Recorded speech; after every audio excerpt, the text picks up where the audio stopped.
Ita Jahazi HD. Naamini kuna kitu unajifunza.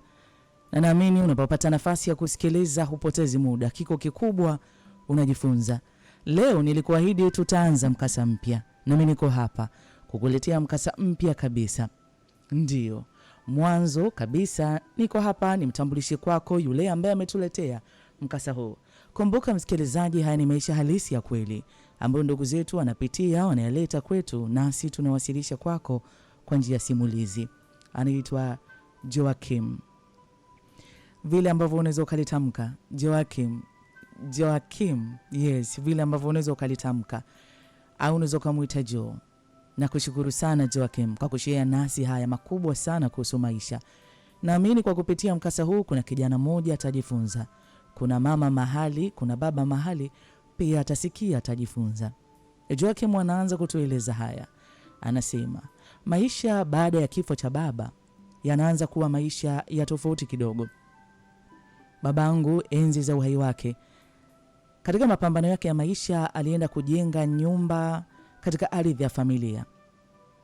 Ndio, kwa upande wa babake, yani kwa babu yangu, namaanisha hivyo.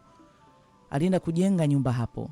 Na walikuwa wakiishi na mama, na mimi nikazaliwa nikakuwa hapo. Lakini baada ya kifo cha mzee kulitokea na migogoro ya hapa na pale. Hasa ndugu wa upande wa baba wakisema ile nyumba si nyumba ya baba, ile ni nyumba ya familia. Yani baba alipopata changamoto na kutamani apate eneo ajenge, alikuja kujenga pale, sio kwamba alisimama alijenga peke yake. Ile nyumba imejengwa na familia na ilijengwa kwa kusudi watu au ndugu, yani kwa upande wa baba, wakiwa wanakuja kwa mfano hapa kutembea mkoani, wapate sehemu ya kufikia. Haya ndio maelezo yaliyoanza kujitokeza nyakati ambazo baba amefariki. Na upande wa kwa baba walikuwa watata sana, wakisema mama anachodai si haki yake, kwa sababu ni ukweli kabisa ile nyumba ni ya familia. Lakini mpaka baba anafariki, ardhi mahali ambako alijenga nyumba katika hii ardhi hakufanya utaratibu wowote wa kupata haki miliki ya binafsi. Unajua mambo ya kifamilia kwamba mwanangu utajenga tu hapo, yasiyokuwa na maandishi. Leo hii babu hayupo. Leo hii wamebaki ndugu ambao ni ndugu wa baba, ambao wote wanasema hapana, hii nyumba ni ya familia. Kwa hiyo migogoro ilitokea mikubwa sana, na hatimaye mama alisalenda, akasema inatosha. Hawa watu wasije wakaniua kwa sababu ya ardhi hii. Basi kuna makosa tulifanya. Sikupaswa kumshawishi au kumshauri mume wangu au kumkubalia katika wazo lake twende tukajenge nyumbani. Sikuwaza hayo kama yatakuja kutokea. Lakini Mungu ni shahidi, nimepambana sana mpaka kuinua nyumba hii na kuwa hapa ilipo. Lakini leo hakuna mtu anasimama upande wangu. Na ni kwa sababu hakuna mahali kuna maandishi ya kudhibitisha kama mimi nimekuwa na mchango mkubwa katika kujenga hii nyumba. Jio anasema, kwani hii nyumba nayoizungumzia ni nyumba yenye hadhi kubwa kiasi gani? Ni nyumba ambayo imejengwa kwa udongo lakini imeezekwa kwa basi. Imeezekwa kwa bati. Lakini hii ndio nyumba ambayo inaleta mkanganyiko kiasi hiki. Kwa hiyo mama alipoona hakuna mtu yuko upande wake, na mimi nimezaliwa peke yangu kwa upande wa baba na kwa upande wa mama, mama aliamua kunichukua na tukarejea kwa upande wa kwao, ambako kwa upande wa kwao nazungumza yuko na ndugu zake wachache, na hasa kaka yake ambaye ndo alimpokea katika nyakati hizi ambazo alikuwa anapita kwenye changamoto. Leo tumeanza mkasa huu wa ndugu yetu anaitwa Joakim. Naamini tunavozidi kupiga hatua katika hatua hizi na kueleza, utaelewa vizuri. Ndio. Joakim anasema tuko hapa sasa na mamangu ambaye yuko na maumivu makubwa sana. Anasema amenyang'anywa haki yake, lakini hana cha kufanya. Mamangu aliniambia neno moja, mwanangu, leo babako hayupo, lakini tazama mimi nipo, tazama haya tunayoyapitia. Sio kwamba sipo, nipo, lakini sina nguvu. Sina nguvu ya kupambania kile ambacho babako alikiacha. Kama mimi nipo na tunapita hivi, vipi siku nikiwa sipo? Mama aliniambia siku moja nitakapoondoka hapa duniani, ujue hakuna mtu yote atakuwa upande wako. Utasimama peke yako. Na nikwambie nini? Nyakati ambazo nitakuwa nimeondoka, utakuwa unaitwa yatima. Usitarajie faraja kutoka kwa wanadamu. Usitarajie makofi ya pongezi kutoka kwa wao. Hautawaona watu hao. Na nikwambie yatima wagali havunjiki moyo. Anapambana mpaka dakika za mwisho. Na mapambano yake ni yeye na Mungu wake tu. Nakumbuka siku hii nilimwambia mama, kwa nini unasema hivyo? Kwa nini unaniambia maneno haya? Aliniambia natamani nifike nyakati nijifurahishe moyoni mwangu nikishuhudia hatua zako. Umemaliza masomo yako. Nimetimiza hiyo ndoto. Na wewe unakuwa na familia. Niyashuhudie hayo. Lakini mwanangu, naona nitaondoka mapema sana kabla ya sijashuhudia hayo. Nakumbuka siku hii ni siku ambayo nilipata uchungu sana. Nikamwambia, kwa nini unasema hivyo mama? Kwa nini unasema hivi? Sasa tumekuja kuanza maisha mapya huko. Kwa nini unasema hivi? Mama akaniambia, moyo wangu unaugua sana. Kwa sababu sijui maisha bila mimi yatakuwaje kwako.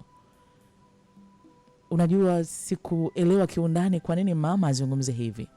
Labda ni mapenzi ya dhati aliyokuwa nayo kwa mume wake.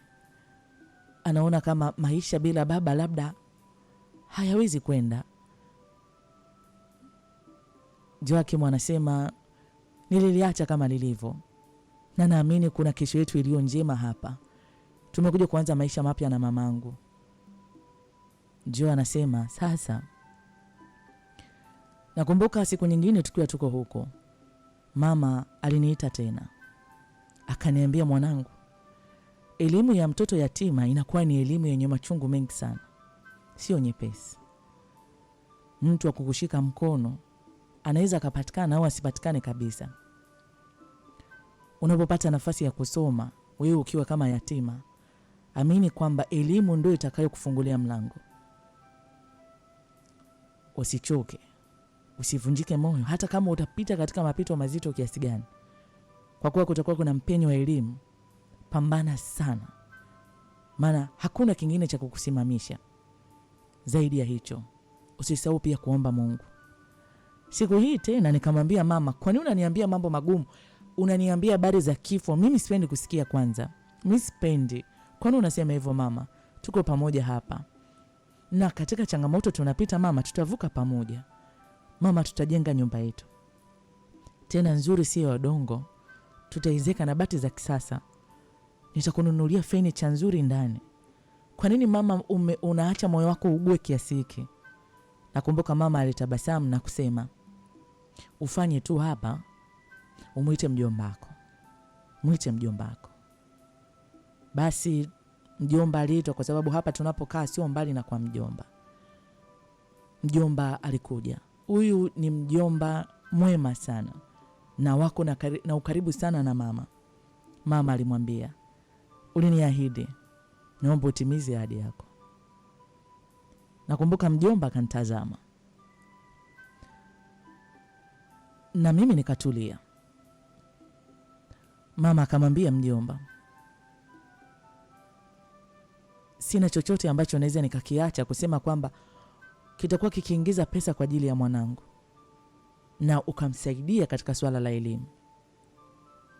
Lakini najua upendo uliokuwa nao kwangu ni mkubwa sana. Sisi ni ndugu. Naomba unisaidie. Mimi ndugu yako.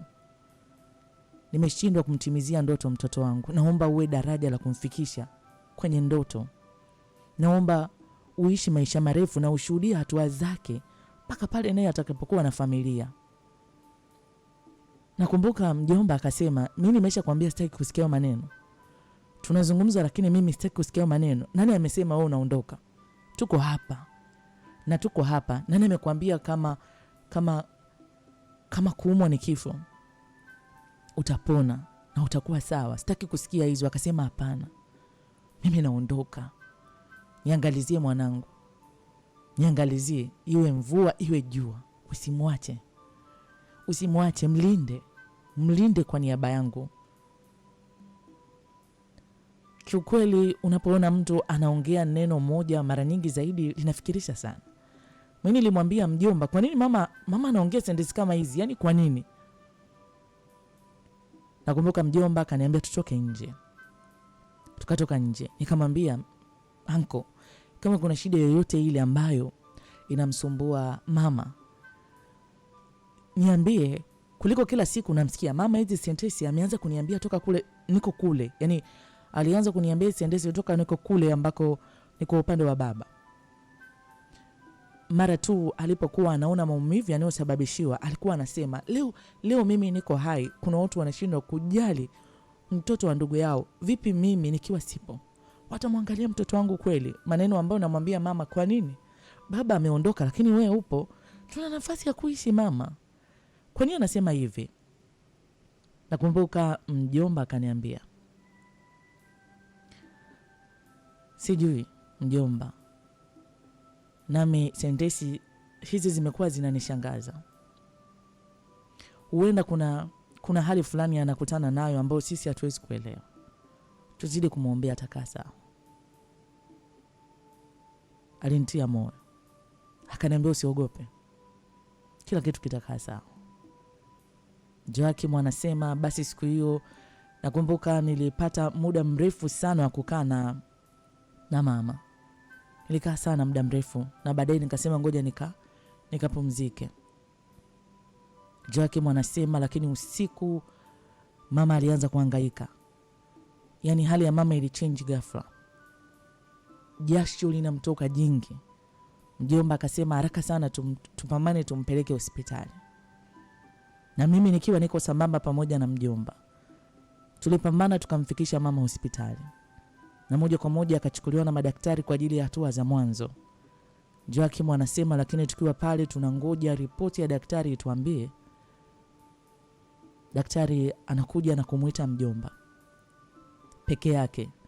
Na mimi nashangaa vipi na tayari kuna ndugu wengine walikuwa wamekuja. Lakini kumbe ni kweli ile sentensi ambayo mamangu alikuwa anasema, naona wakati umefika naondoka. Sijui mamangu alikuwa anaona kitu gani. Kumbe hali ya kuzidiwa kwa mama ndio ilikuwa ni mwisho wa safari ya maisha yake. Kwa mama tumempeleka tu hospitali, hatukupata hata ripoti yake, yani ni amefika, inaonekana mama akawa ameshaondoka. Kwa hiyo tunapewa ripoti kwamba mpendwa wenu hayupo tena duniani. Ni kama mama alikiona kifo chake. Hakuna neno ambalo mama yangu hajaniambia. Kila neno mama ameniambia. Ila sikuyashika maneno kwa kumaanisha kwa sababu najua mama niko naye. Na mama yangu sio kwamba yuko serious anaumwa, ni pressure inamsumbua na kisukari kilikuwa kinamsumbua, lakini ni hali ambayo inamsumbua na aga anajitibia. Kusema kwamba ana serious anaumwa, hapana. Lakini mjomba alisema unajua wakati mwingine mtu unapopita kwenye changamoto kama vita ambayo mama yako alikuwa anapitia, mapokeo alishindwa kupokea, yani kukubali kama mahali ambako amepapambania muda mrefu. Yani kirahisi kabisa hivi watu wanawafukuza.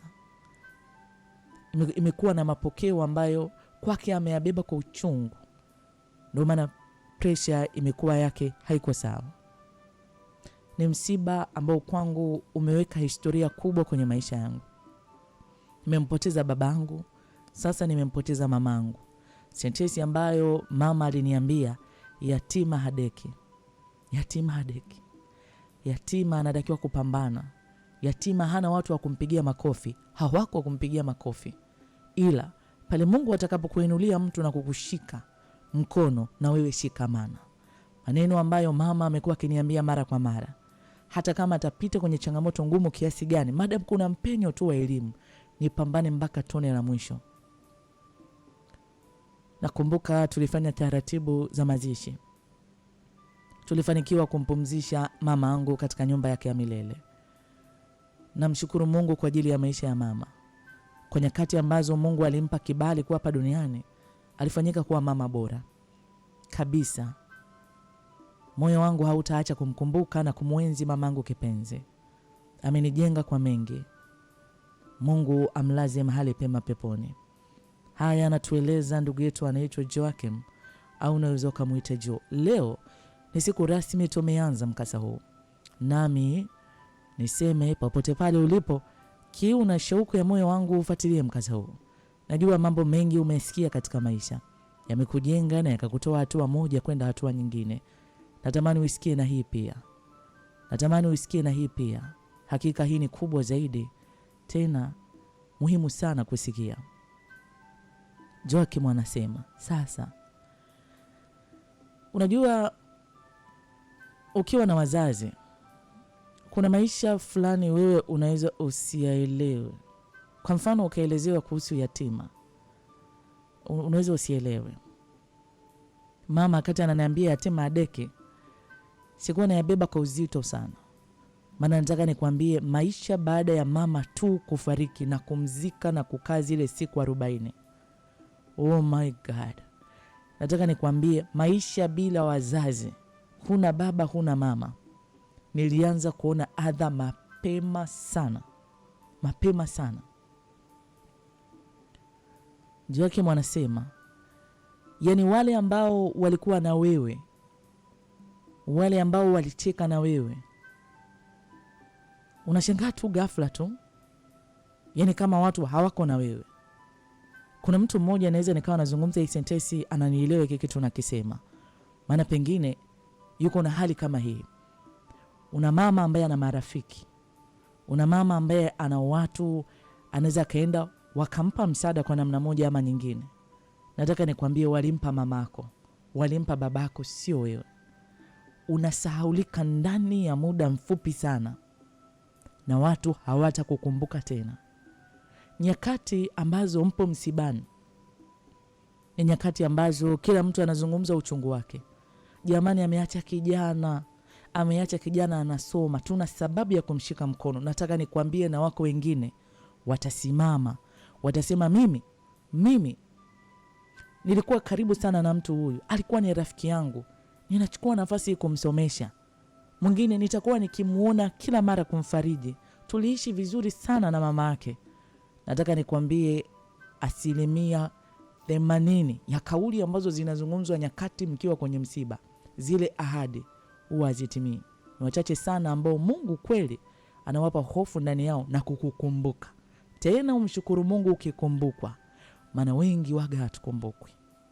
Utashangaa, kwani yule alizungumza pale kwenye muhadhara wa watu kama atanisomesha, alizungumza kwamba atakuwa ananipa mahitaji ya shuleni, alizungumza nikipata changamoto nimfuate. Kwa nini alizungumza pale msibani? Alizungumza akiwa na maanisha nini? Utajiuliza maswali yasiyokuwa na majibu. Lakini pale ulipomzika mzazi wako, pale mliondoka kule makaburini, mliondoka, basi wewe una maisha mapya, mimi na maisha mapya. Haya anatueleza anaitwa Joakim. Asante kwa kunipa nafasi ya kunisikiliza katika siku njema ya leo. Leo tumeanza simulizi ya ndugu yetu anaitwa Joakim. Shauku yangu tupige hatua pamoja. Ndio.